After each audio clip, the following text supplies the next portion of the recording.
भलै भक्का निएर आँसु पिउँदै थिएँ मैले छाडे पुक्लुक्कै मर्छ नसम्झ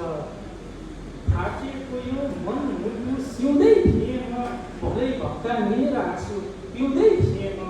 मैले छाडे पुक्लुक्कै मर्छ नसम्झ तिमी भेटिनु अघि जिउँदै थिएँ ठुलोमा हान्न जातकै कारणले जवानी स्वीकार्छ खाना खान्न जातकै कारणले आँगनमा लान्छ चुलोमा हान्न जातकै कारणले जवानी स्वीकार्छ खाना खान्न जातकै कारणले कमिलाहरू काँदै थाप्छन् गरुडा पर्दाखेरि आँगनमा लान्छ चुलोमा हान्न जातकै कारणले जवानी स्वीकार्छ खाना खान्न जातकै कारणले कमिला बरु काँदै थाप्छन् गरुडा मर्दाखेरि मान्छेकै मलाम जान्न जातकै कारण